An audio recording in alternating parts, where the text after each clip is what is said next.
तो चलिए आज के इस दिलचस्प विश्लेषण की शुरुआत करते हैं। आज हम किसी मामूली विषय पर चर्चा नहीं करने वाले, बल्कि सीधा समय की यात्रा पर जाने वाले हैं। बिना किसी देरी के चलिए हम सब मिलकर सीधे सन 1800 के भारत में चलते हैं। ये एक ऐसा दौर था जहां इतिहास सचमुच अपनी करवट बदल रहा था।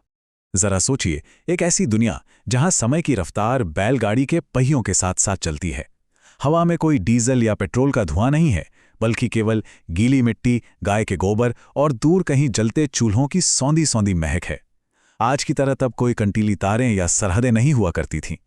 ये वो विशाल अखंड भारत था जो काबुल की पथरीली पहाड़ियों से लेकर बर्मा के घने वर्षा वनों तक बेरोक टोक फैला हुआ था।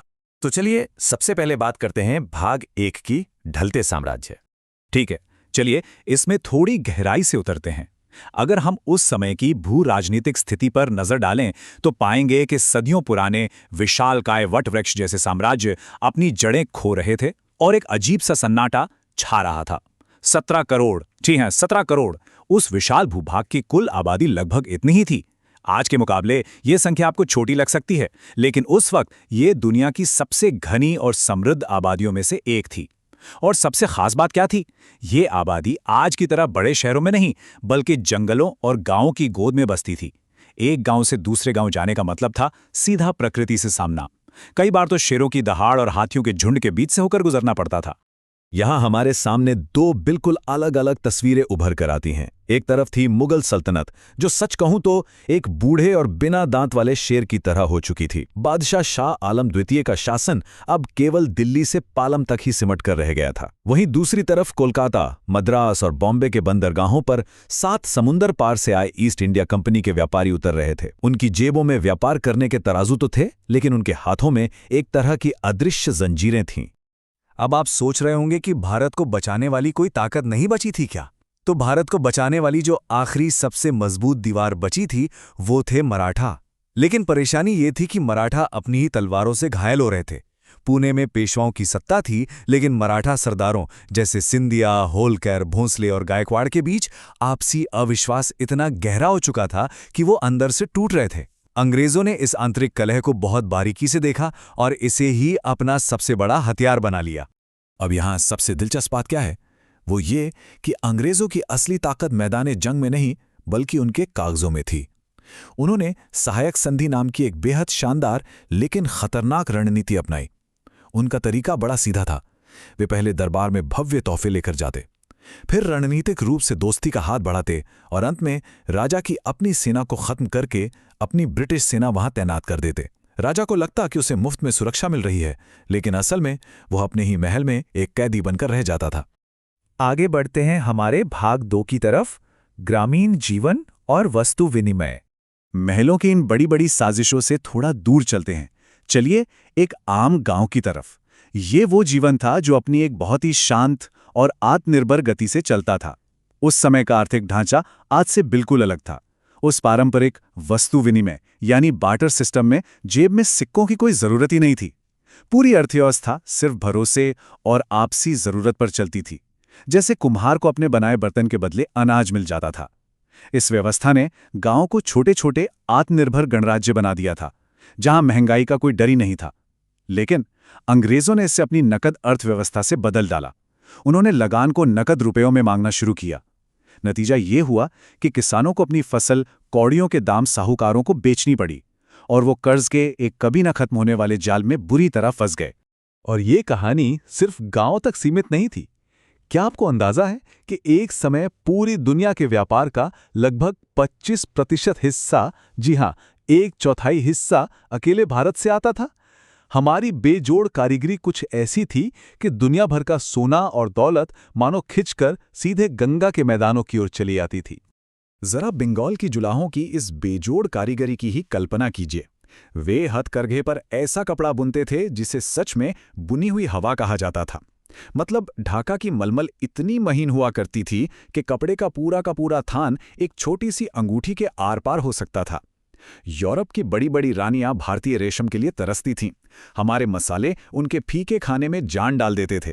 और तो और दुनिया की सबसे ताकतवर ब्रिटिश नौसेना भी भारतीय जहाज़ों की मजबूत लकड़ी को सलाम करती थी।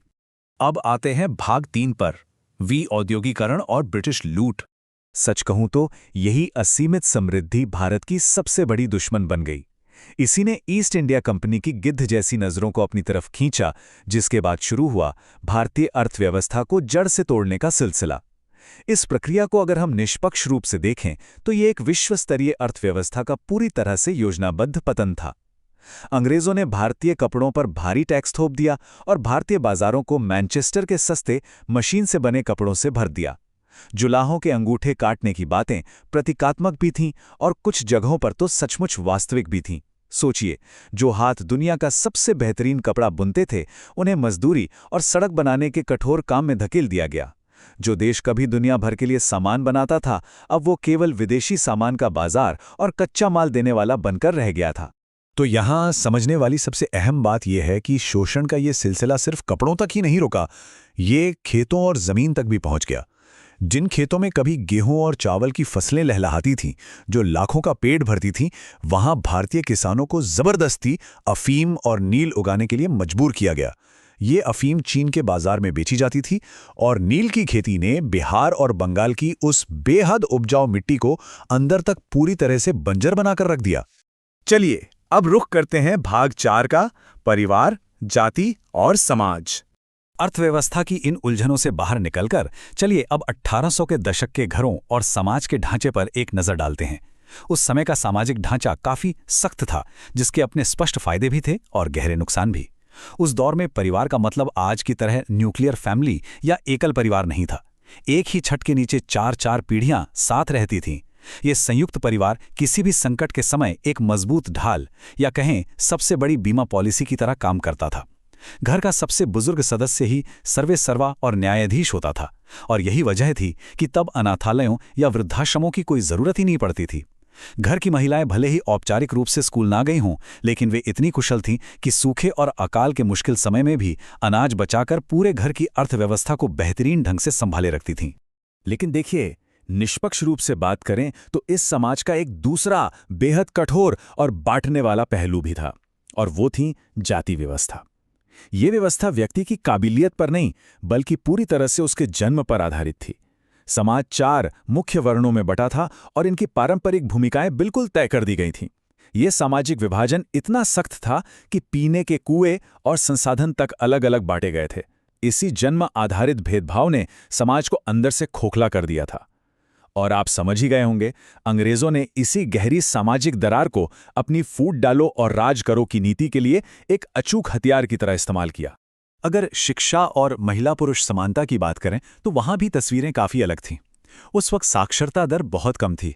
लगभग 10% पुरुष ही गुरुकुलों या मदरसों में जाकर गणित और खगोल विज्ञान जैसी शिक्षा पाते थे। वहीं महिलाओं की साक्षरता तो 1% से भी कम थी। समाज में पर्दा प्रथा और बाल विवाह बहुत आम बात थी। इसके अलावा कुछ क्षेत्रों में सती प्रथा जैसी गंभीर कुरीतियां भी मौजूद थीं, जहां पत्नी को पति की चिता पर जलना पड़ता था। ये उस दौर के समाज की एक बहुत ही कड़वी लेकिन वास्तविक तस्वीर थी। और अब हम पहुंच गए हैं अपने आखिरी हिस्से यानी भाग 5 पर, उठता तूफान। समाज और अर्थव्यवस्था में आ रहे इन भारी बदलावों के बीच एक चीज और बदल रही थी, सफर करने और संचार के तरीके, जो अनजाने में ही इस बंटी हुई आबादी को एक साथ ला रहे थे। उस समय का सफर आज की तरह बिल्कुल नहीं था। कोई पक्की सड़कें नहीं थीं, केवल खतरनाक जंगली कच्ची पगडंडियां हुआ करती थीं। रास्तों पर खूंखार ठगों और पिंडारियों के बड़े बड़े गिरोहों का आतंक था, जो वेश बदलकर लूटपाट करते थे। ये खौफ इतना ज्यादा था कि लोग किसी लंबी यात्रा पर जाने से पहले बाकायदा अपनी वसीयत लिखकर घर से निकलते थे। अंग्रेजों ने इन ठगों का खात्मा करने का अभियान जरूर चलाया, लेकिन उनका असल मकसद कानून व्यवस्था ठीक करने के बहाने भारत पर अपना पुलिसिया शिकंजा और अधिक मजबूत करना था। अब एक बड़ी दिलचस्प बात देखिए, दिल्ली से दक्षिण भारत तक कोई खबर पहुंचने में भले ही 6 महीने लग जाते हों, लेकिन फिर भी इस महाद्वीप की सांस्कृतिक जड़ें गजब की गहरी थी। चाहे कुंभ का मेला हो या पुरी की रथ यात्रा, बिना किसी इंटरनेट, व्हाट्सएप या फेसबुक के लाखों लोग एकदम सही समय पर एक साथ इकट्ठा हो जाते थे। इसी गहरी सांस्कृतिक एकता ने पूरे उपमहाद्वीप को एक अदृश्य धागे से मजबूती से बांधे रखा था। तो चलिए देखते हैं कि ये सब एक साथ मिलकर कैसे एक बड़े तूफान में बदल गया।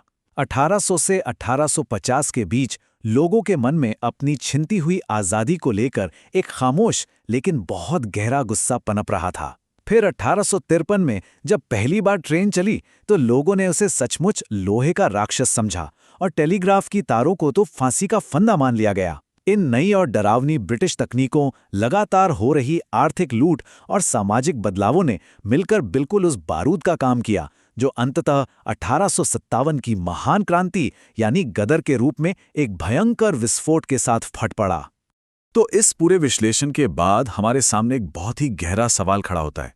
हमारे पूर्वजों ने लूट, शोषण और असीम कठिनाइयों के उस युग में जो खून और पसीना बहाया, जो गजब की सहनशक्ति दिखाई, वही तो हमारे आज के आधुनिक भारत की असली नींव है। इस कड़वे लेकिन सच्चे इतिहास को जानने और समझने के बाद हमें खुद से ये जरूर पूछना चाहिए कि आज हम जो स्वतंत्रता और आधुनिक सुख सुविधाएं इतने आराम से भोग रहे हैं, उसके इस भारी कीमत का हम आज सम्मान कैसे कर सकते हैं। इसी विचारोत्तेजक प्रश्न के साथ हम आज का ये सफर और ये विश्लेषण यहीं समाप्त करते हैं।